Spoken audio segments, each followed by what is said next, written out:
what's happened is the biggest wage squeeze in Britain since the Napoleonic Wars. Well, we're joined now by the great Torsten Bell. I'm allowed to call you great on the podcast. Probably couldn't get away with it on the Today programme, but it's a great Torsten Bell who heads up the Resolution Foundation, which is a think tank focusing on people on lower incomes. And Torsten, when we spoke after the budget, you had a top line in your analysis about how there's been 2 decades of basically stagnant wages. That was one thought. But the other thing that I wanted to start with is what it means when we say, is Britain skint? Because there's a sense that lots of middle-class people have that they're skint, and then there's people who are really skint. Yeah, look, absolutely. Okay, so the big picture for Britain is that we are all harder up than we thought we were going to be. And I think that is the underlying sense you said about young people going through the last 20 years. Maybe if you entered the labour market in 2008, 2009, people a little bit younger even than you, Amol, then yes, those people have basically been in the labour market, and it's been tough for that entire period for different reasons in different times. And obviously the whole country had a terrible time through the pandemic and the cost of living crisis. So we've got a number of things going on. We've got a deep squeeze because we're not managing to grow wages in Britain, and that's affecting almost everybody.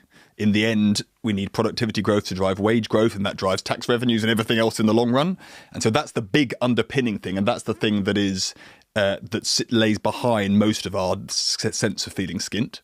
I think on top of that, you've then got other challenges that are particular to particular groups. So it's less wages not growing that's really bad for some of the poorest in our society. It's that benefits have been cut significantly. So that'll be a much bigger effect. So let's look at that. If we look at all the benefit changes since 2010 and put them together, then the poorest households in Britain are on average, £2,800 worse off because of those policy changes. That's a huge amount, £2,800. Well, it is a huge amount if you're on a very low income. Yeah, exactly. That's a transformational difference. And that's, if you want to know why why did food bank usage in Britain rocket during the cost of living crisis? Yes, because the costs of food have gone up, but because people are living so close to that, coping line. So different people struggling in different ways and at different times. Can we pull out for 1 second? There is also a sense in which I talk about what people in their mid to late 30s have been through for the last 20 odd years. There is a sense in which we've lived through a bunch of big economic shocks, isn't there? I mean, in a sense, the situation in this country is still a bit of overhang from the financial crisis, this enormous shock. Then there was a once-in-a-century pandemic. Then there was energy crunch. There is a sense in which, isn't there, that these random, enormous events all bunched up together is really why we're kind of more skint than we ought to be. Yeah, and that is a huge amount of it. And all European economies are having a pretty rubbish time during a cost of living crisis that's focused on energy prices rising, particularly in Europe. And we can see that right the way across Europe. It's definitely, not this government's fault that they managed to have a parliament that happens to sit exactly covering a cost of living crisis and a pandemic. And that's the big reason why living standards will be lower at the end of this parliament than at the beginning for the first time on record. So that's how unprecedented it is. But if we go for the longer period, the 15 years, rather than just the last 5, then Britain's decline is more marked than it is for other advanced economies. We've Why? seen the most important reason, as I say, is because we've seen half the productivity growth of other advanced economies since the financial crisis. So everybody's done pretty badly since the financial crisis, particularly in Europe, but we've done, we've won the prize for doing worse. That's why I say Britain is, unquestionably in a period of relative decline. It is definitely contributed to by 3 once-in-a-generation or once-in-a-lifetime shocks that happen to have turned up in a 15-year period. But I think we do need to ask ourselves some harder questions than just saying, oh, well, bad luck. To what extent is it the case, in a way that I'll be honest, I don't think we really address with sufficient vigour or clarity in a lot of the journalism we do, not necessarily on the Today programme, but I mean across Britain, including when I worked in newspapers. The fact is we've got an ageing population that is not a UK only phenomenon. It's happening to lots and lots of different countries. But it is the case, isn't it, that the spending of this country, we spend just over £1 trillion a year as a government, the spending of this country is to some extent being reshaped and refashioned around the needs of older people. And we have fewer and fewer young people to generate the sort of tax revenues that those older people need. And that's despite very high level immigration. Yeah, I mean, that is big picture. I'd say that's actually a better description of our future than our past. So obviously people have been talking about the demographic challenge, a larger, older population for a long time, at least since the 1980s. We've seen it emerge quicker in some countries. Japan is obviously the famous one. In Britain, because we happen to have had a load of baby boomers, so a large cohort who've only actually started retiring in the last few years, and then they'll all have retired during the 20s, we're about to move into the phase where we have a large rate of increase of people who are actually not working in retirement. And you can see that in who's spending money. So here's the stereotypes. Everyone talks about the problem with the youth of today is they would have bought a house by now if they'd stop sipping the flat whites and buying the avocado on toast, right? Yeah. I'm sure you would never say that, but that is definitely the stereotype. Yeah, I'm also not going to say what I think of that opinion, which other than to say I think it's intellectually docile. Okay, so it's maybe docile, but it's also just wrong. Yeah. So we've gone to look at different age cohorts' consumption habits since the turn of the century. About at the turn of the century, kind of younger people and those older entering retirement spent about the same each other per year, right?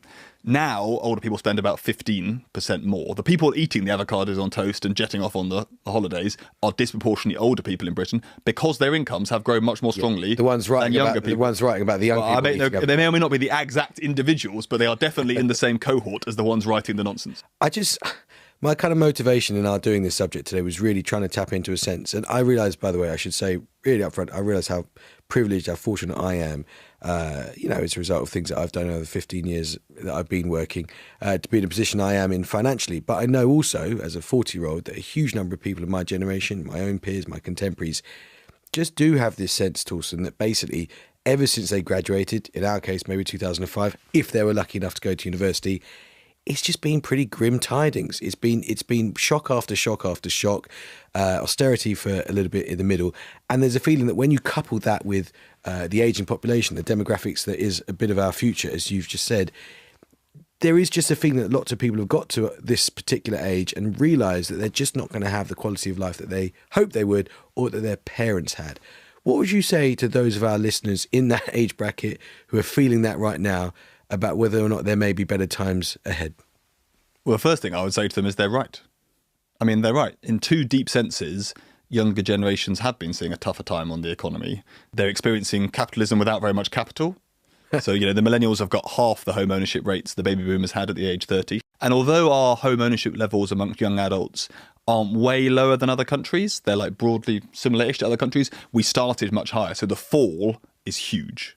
I think that experience of generation to generation of seeing high youth home ownership followed by lower youth home ownership is why people feel so acutely on that basis. And also our private rented sector is often a disaster.